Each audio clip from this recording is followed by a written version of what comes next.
Just got back from a 4,200 mile tour, Denver to Miami and back.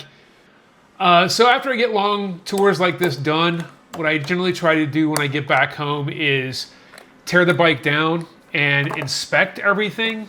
You know, it's been a very long ride, so oil change before. Then I do this tear down where I go through everything and I look with everything in detail. On any long ride, you can run into rocks or, road debris, or somebody could do something to your bike while you're out. You don't know. So the idea here is just to tear everything down. And I don't just do this after a long ride. I'll do this after, every other oil change or so. I would do this. This bike isn't that old, so this is the first time I've really torn it down like this for a deep clean and inspection. So I'm gonna tear it all. I take all the things off. I take all the plastics off the front end and mechanically check everything to make sure nothing has really happened to the bike. I've gone ahead and laid out all the body panels so I can work on them.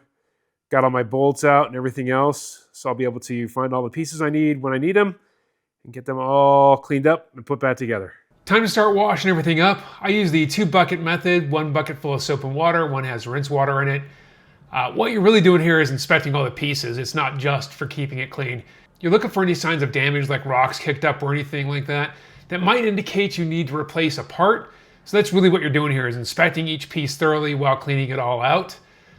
Once you get done washing it, you get all the bugs off, you're just gonna put it in the rinse bucket and get it all rinsed off, and that's it. I'm not gonna show you washing every part. That would be horrible. I won't do that to you. This is just how I do it. Wash, inspect, rinse, done. Now as you're putting the bike back together, you're gonna wash everything, and I get pretty deep in here with everything as I'm cleaning it and reassembling everything. You're looking again for any kind of damage. When you're on the bottom of the bike, you're looking for rock hits, you're looking for any kind of debris hits. I had the skid plate on, found nothing. When you are looking at these inner panels here, you really want to make sure you're cleaning deeply. You get up in between everything. Look at the wires. Did any wires get hit, or are they being pinched? Those are all things you want to inspect for as you're looking at the bike. You're really, again, you're checking to make sure the bike is mechanically sound. There's no new hits. There's nothing that you need to worry about from a damage perspective. You're going to look at your exhaust pipes, making sure there's no rock hits. You're going to look at your engine. You're really looking at everything. And I do wash it all as I put it back together. Everything gets washed down very thoroughly, rinsed off, so I don't leave soap on everything. Now when cleaning under the seat, I use a dry rag only. I'm really just looking for any kind of damage to wires or anything that got pinched or anything like that. I don't want to throw water under here. It just makes me feel weird. I know it's supposed to be watertight, but I don't trust it. So yeah, dry rag.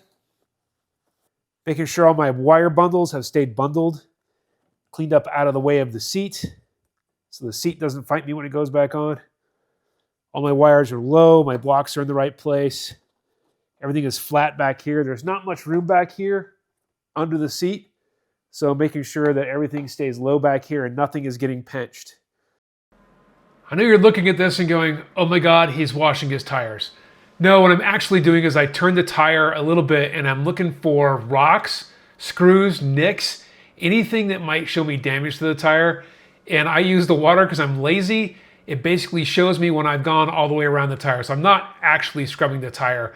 I'm just inspecting it, and I use the water line to tell me that I've gone all the way around. Now I'll do this very deeply on the front tire, then I clean off all the brake dust up front. I'm not gonna show you all that crap. And then I get onto the rear tire and I do the exact same thing. I'm looking for rock strikes. I'm looking for any kind of a nick in the tire that would indicate the tire is damaged. I'm looking for screws, nails, anything that might be hanging out of that tire that's gonna put me at risk next time I ride.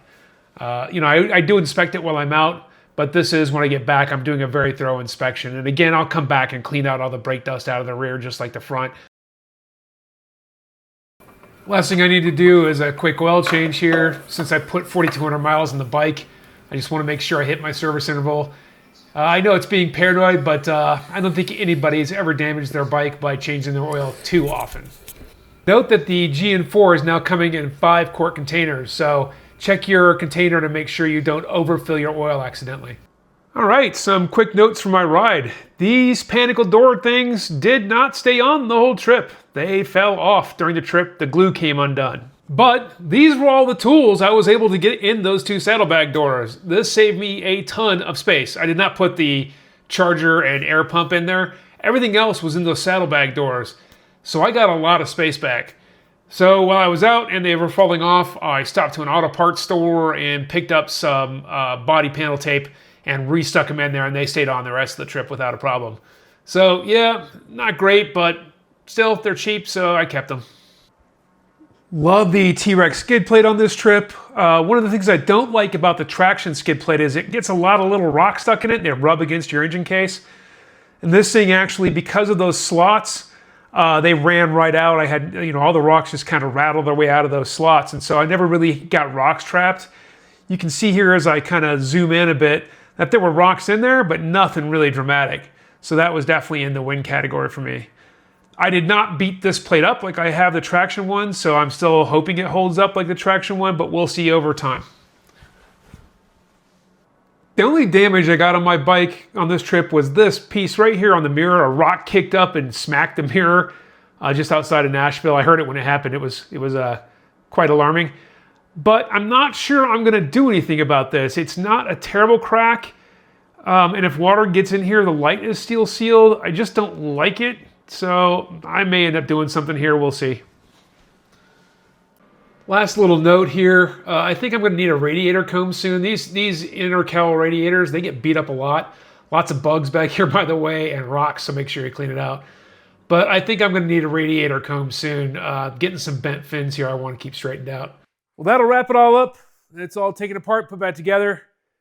The only issue I really found was the right-hand blinker had a crack in it from a rock that hit me outside of Nashville, and I may replace that. I don't like the idea of water getting in there.